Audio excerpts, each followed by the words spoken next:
नमस्ते बच्चों। तो आज हम करेंगे class 10th chapter 10 light, science subject है, लाइट, रिफ्लेक्शन एंड रिफ्रैक्शन। तो आज जो हम शुरू करने जा रहे हैं वो है रिफ्रैक्शन। इससे पहले अगर आपने नहीं देखा है या आपका छूट गया है तो इससे पहले हमने करवा रखा है लाइट और reflection, laws of reflection. Light क्या है, लाइट के प्रॉपर्टीज क्या हैं, रिफ्लेक्शन के लॉज क्या हैं, दो लॉज हैं वो बताया हुआ है आपको। कॉनकेव मिरर, कॉन्वेक्स मिरर, इसके uses, sign convention, mirror formula और उससे कैसे हम सोल्व करते हैं। साइन कन्वेंशन में क्या क्या, कॉनकेव मिरर में जैसे यू, एफ, वी ये सारे नेगेटिव लेते हैं। कॉन्वेक्स मिरर में यू नेगेटिव होता है और वी और एफ पॉजिटिव होता है। तो ये सारे हमने बता रखे हैं। आज हम आगे का करने जा रहे हैं जिसका टॉपिक है रिफ्रैक्शन, अपवर्तन। तो जानेंगे कि रिफ्रैक्शन क्या है। When light enters obliquely from one transparent medium to another, then it bends from its path। यानी कि यदि प्रकाश एक माध्यम से दूसरे माध्यम में प्रवेश करती है, कैसे, तिरछा, तो वह अपने पथ से थोड़ा मुड़ जाती है, उसे हम रिफ्रैक्शन कहते हैं, अपवर्तन कहते हैं। ठीक है, दोबारा देखते हैं। When light enters obliquely from one transparent medium to another, then it bends from its path। तो अपने पाथ से मुड़ जाती है, कैसे, तिरछा। वो कहाँ मुड़ती है वो हम अभी करेंगे सारा कुछ।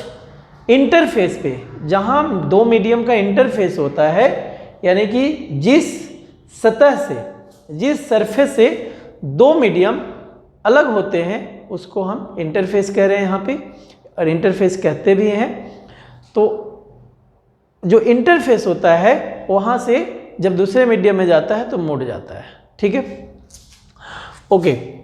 अब कहते हैं कि कॉज ऑफ रिफ्रैक्शन क्या है, रिफ्रैक्शन के कारण क्या है, अपवर्तन के क्या कारण है। अपवर्तन का कारण है speed of light, change of speed of light, प्रकाश के चाल में परिवर्तन, ये है इसके कारण। अगला cause of refraction, change in speed of light. Speed of light, यहाँ पे ये बताया गया है कि जो स्पीड ऑफ लाइट है मैक्सिमम वो होता है वैक्यूम में। कितना, 3 × 10⁸ मीटर पर सेकेंड। ये वैक्यूम इज निर्वात में, यानी कि जहाँ पर हवा नहीं होती है। कुछ हम सब एग्जाम्पल्स ऑफ रिफ्रैक्शन के हम कुछ एग्जाम्पल देखेंगे। जैसे the bottom of swimming pool appears higher. जब हम किसी स्विमिंग पूल का बॉटम देखते हैं तो कैसा दिखता है, थोड़ा ऊपर उठा हुआ दिखता है। कारण क्या है, कारण है रिफ्रैक्शन, क्योंकि उसके जो वाटर है, वाटर के ऊपर में एयर है और फिर एयर के बाद वाटर है। तो जब लाइट एयर से वाटर में इंटर कर रहा है तो वहाँ पे रिफ्रैक्शन हो रहा है। ठीक है, और वो जो रिफ्रैक्शन होता है और हमारे आई से थोड़ा पास होता है, और जो लाइटें हैं, ठीक है, लाइटें इस तरीके से इंटर करती है, दोनों तरीके से ऐसे, तो इसलिए उठा हुआ अपीयर होता है। A pencil partially immersed, A pencil partially immersed in water appears to be bent at the interface of water and air।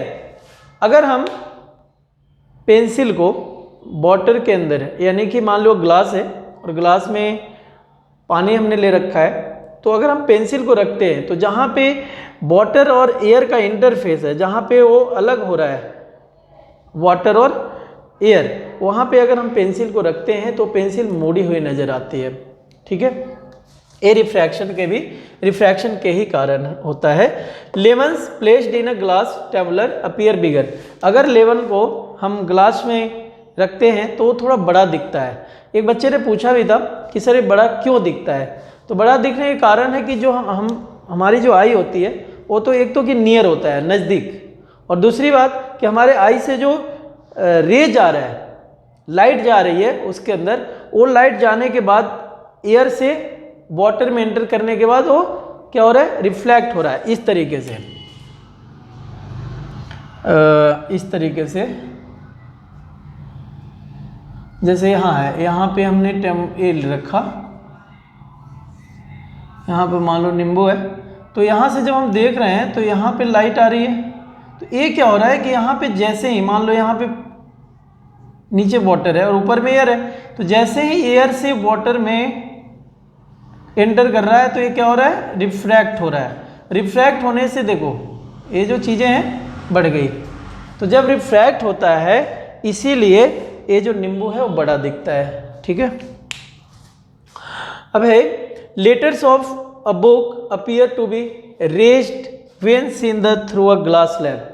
अगर हम ग्लास स्लैब के द्वारा किसी बुक के लेटर को देखते हैं तो बड़ा दिखता है, कारण क्या है, रिफ्रैक्शन, ठीक है, क्योंकि जो लाइट का स्पीड है एयर में और फिर ग्लास में जा रहा है तो इसलिए वो बड़ा दिखता है, ठीक है। ये सारी चीज़ें अभी हम करेंगे कि जो लाइट है वो बड़ा कब दिखेगा या छोटा कब दिखेगा, ठीक है, तो हम देखते हैं। ओके, आगे है refraction through a glass slab. अभी हम थोड़ा एक ग्लास लेंगे, ग्लास कांच लेते हैं, ये आपका रेक्टेंगुलर एक ग्लास स्लैब है, यहाँ से एक लाइट एंटर कर रहा है, ये एयर है और ये तो ग्लास हो गया, ये ग्लास स्लैब है।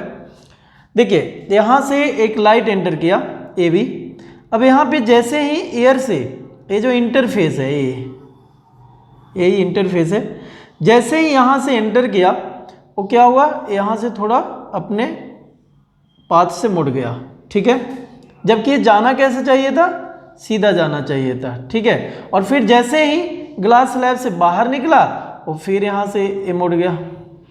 अब बात आती है कि इसमें क्या क्या किसको कहते हैं, तो ये देखिए ए बी, ए से बी तक, ए से जो बी तक है ये आपका इंसिडेंट रे, इंसिडेंट रे, इसको इंसिडेंट रे कहते हैं, आपतित किरण कहेंगे। और ये जो बी से सी तक, ये जो लाइट है बी से सी तक जो रे है, ये बी सी, यहाँ पे हम कहे लिख लेते हैं इसको ए बी, ए से बी। और अगर हम बी सी की बात करें तो बी और सी क्या है, ये आपका यहाँ लिख देता हूँ, जो बी सी है उसको रिफ्रैक्टिव कहते हैं, रिफ्रैक्टिव रे, ये रिफ्रैक्टिव रे है। और फिर देखिए यहाँ से फिर से बाहर आ गया तो इसके इमर्जेंट रे कहते हैं, यानी कि सी डी, ये हमने नाम दे रखा है जिससे कि पता चले, तो ये इमर्जेंट रे हो गया, ठीक है। अब देखिए यहाँ पे जो डिफरेंस आया है, कितना का डिफरेंस आया, इसको डी कहते हैं, लैटरल डिस्प्लेसमेंट कहते हैं, कि ये जो लाइट है इसको कैसे जाना चाहिए था, ये सीधा जाना चाहिए था, लेकिन ग्लास स्लैब में क्या हुआ, ये अपने पाथ से मुड़ गया, बेंड हो गया, ठीक है। तो ये जितना का डिफरेंस आया है उसे हम लैटरल डिस्प्लेसमेंट कहते हैं, ठीक है। अब देखिए ये जो है ये आपका नॉर्मल कहलाता है, और ये जो हमने यहाँ पे I1 R1 लिखा है, I1 क्या है, ये है angle of incidence, angle of incidence, और जो R1 है एंगल ऑफ रिफ्रैक्टिव, ये रिफ्रैक्टिव एंगल है, ठीक है। यहाँ पे भी सेम चीज़ें हैं, I2 यहाँ लिख दे रहा हूँ, यानी कि जो I2 हमने माना है, और यहाँ पर भी R2 है, तो ये दोनों भी I1 यही है एंगल ऑफ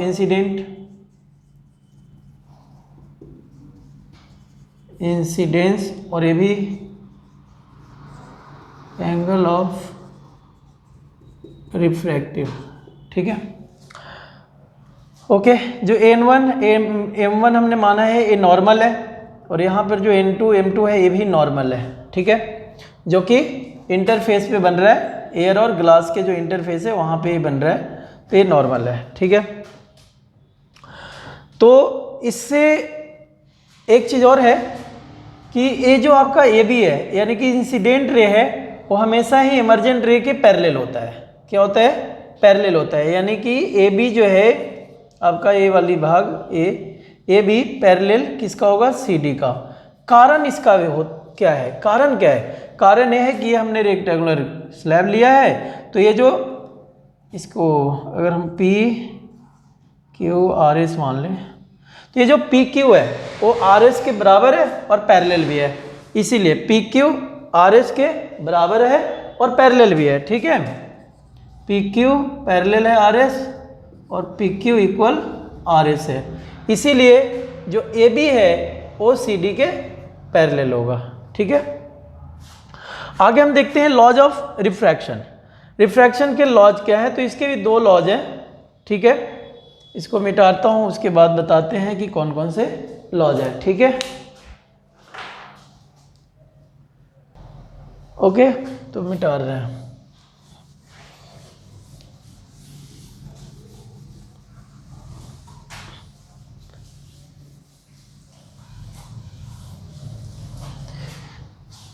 अब देखिए laws of refraction. Laws of refraction में क्या होगा?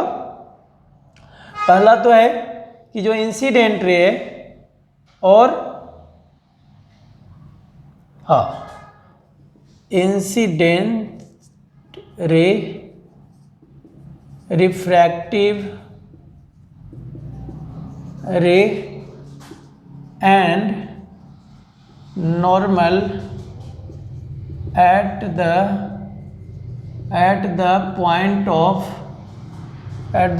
of interface of air and glass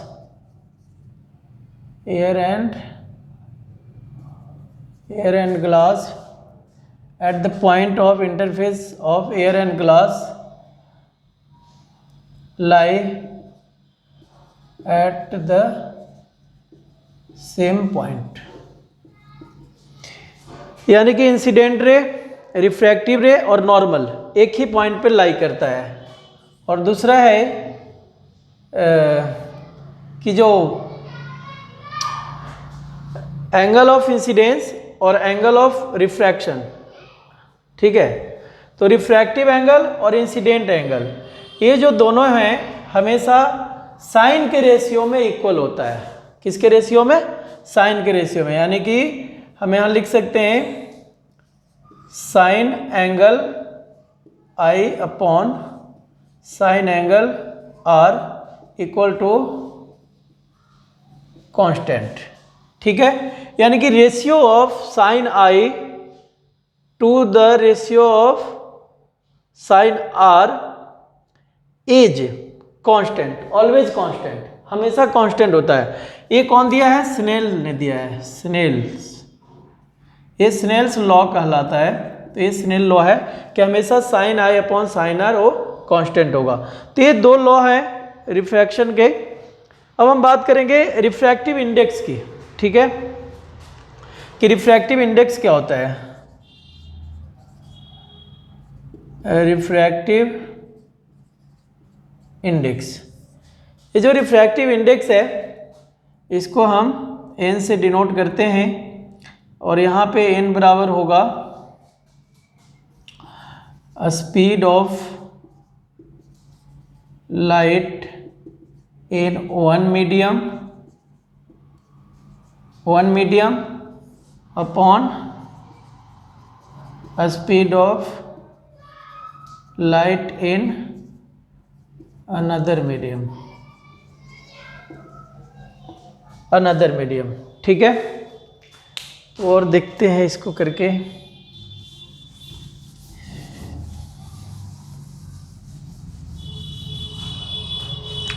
ये जो है मान लिया जाए कि ऐसा है 1 2, तो इसका मतलब है कि जो रिफ्रैक्टिव इंडेक्स है वो क्या होगा?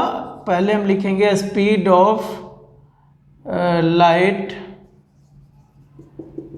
इन मीडियम 2, पहले 2 का लिखना है और उसके बाद speed of light in medium 1। ऐसे, यानी कि यहाँ पर जो इसका रिफ्रैक्टिव इंडेक्स फाइंड किया जाएगा वो कैसे, speed of light in medium 2 upon speed of light in medium 1। अगर ऐसा है, मान लिया जाए n21 है, तो पहले क्या लिखना है, यहाँ पे ऐसे ही डायरेक्ट लिख देता हूँ n1 अपॉन n2, यानी कि speed of light in medium 1 और then speed of light in medium 2। ठीक है, इसका जो एब्सोल्यूट रिफ्रैक्टिव इंडेक्स होता है एक्चुअली वो n बराबर c अपॉन v होता है, जहाँ पे जो c है वो क्या है, c बराबर 3 मल्टीप्लाई 10⁸ मीटर पर सेकेंड, यानी कि स्पीड ऑफ लाइट है c, और v है वो अनदर मीडियम है, v क्या है, अनदर मीडियम है। इसको कहते हैं absolute refractive index, absolute refractive index. ठीक है, एब्सोल्यूट रिफ्रैक्टिव इंडेक्स है। अब अभी तक जो सबसे अच्छा रिफ्रैक्टिव इंडेक्स हुआ है, ठीक है, वो है आपका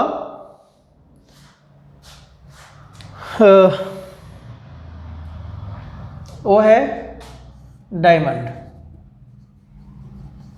डायमंड है जिसका 2 पॉइंट लगभग कितना है, 2.42 है टिल नाउ। अभी तक जो डायमंड है उसी का सबसे ज़्यादा रिफ्रैक्टिव इंडेक्स होता है 2.42। ठीक है,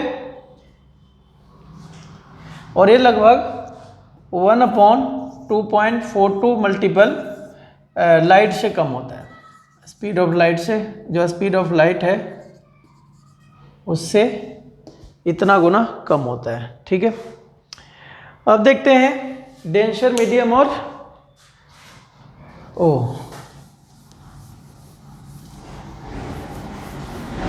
डेंसर और रेयर मीडियम।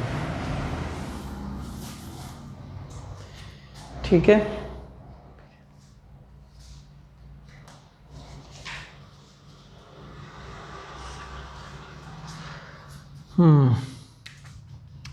यहाँ पे denser medium,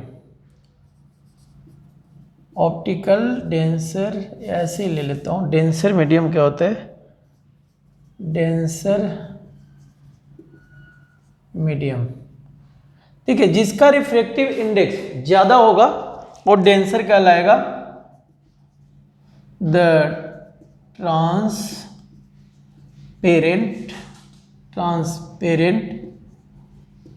which have more refractive index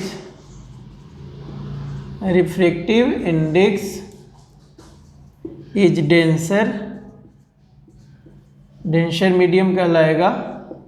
और लेसर, अगर हम बात करते हैं रेयरर की, रेयरर मीडियम, तो यहाँ पर क्या होगा, यहाँ पे होगा द ट्रांसपेरेंट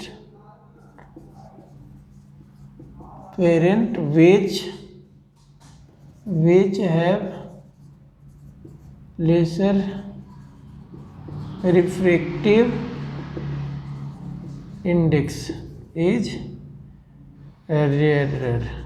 rarer मीडियम, यानी कि जिसके जितना ज़्यादा रिफ्रैक्टिव इंडेक्स होगा वो डेंसर मीडियम कहलाएगा, और जिसकी ज़्यादा कम होगी वो आपका रेयरर मीडियम कहलाएगा। ठीक है, अब बात आती है कि यहाँ पर जो है, जैसे मान लिया जाए, ठीक है,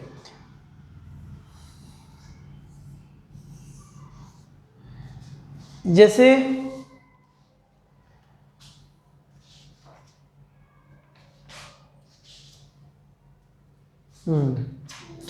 अगर मान लिया जाए कि यहाँ पे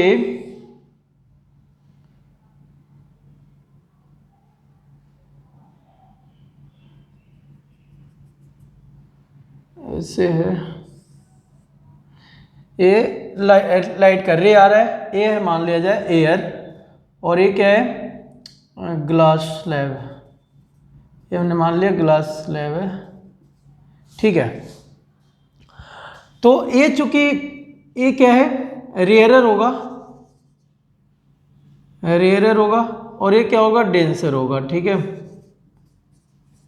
ये डेंसर है। तो क्या होगा कि यहाँ जो नॉर्मल है,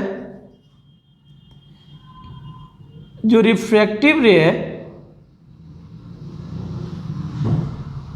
इस तरीके से इधर की ओर आएगा। यानी कि अगर रेयरर से डेंसर में जाता है, अगर रेयरर से डेंसर में जाता है तो क्या होगा, वो नॉर्मल की तरफ, किसकी तरफ, किसकी तरफ झुका होगा इसका, नॉर्मल की तरफ। यानी कि अगर रेज जो है,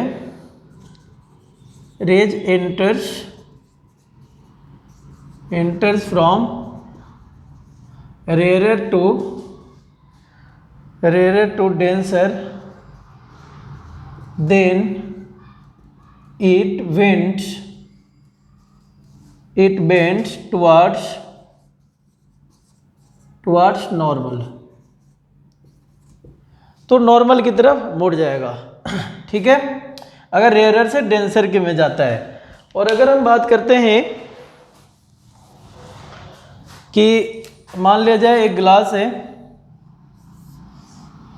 ठीक है, और यहाँ से जैसे हमने अभी देखा था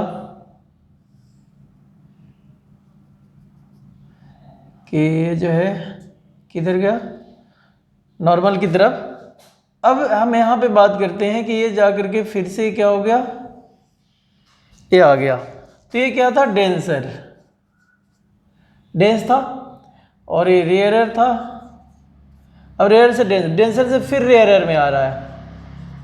ठीक है, यानी कि विरल में आ रहा है। इसको शायद विरल कहते हैं, इसको सघन कहते हैं।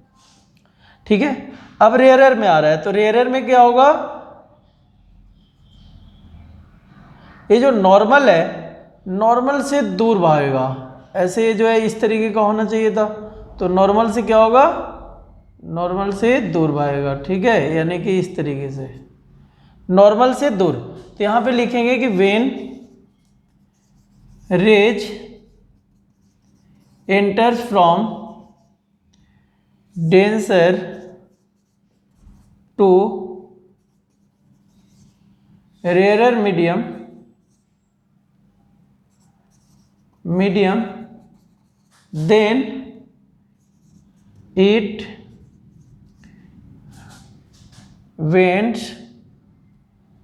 then it went far away normal, the normal. देखिए, डेंसर से रेयर में जाएगा, नॉर्मल से दूर जाएगा, और अगर रेयर से डेंसर में जाएगा तो नॉर्मल की तरफ आएगा। ठीक है, तो ये था आपका रिफ्रैक्शन, अपवर्तन। आगे हम करेंगे इससे रिलेटेड जो लेंस है, ठीक है, लेंस के बारे में हम पढ़ेंगे। ठीक है, थैंक यू।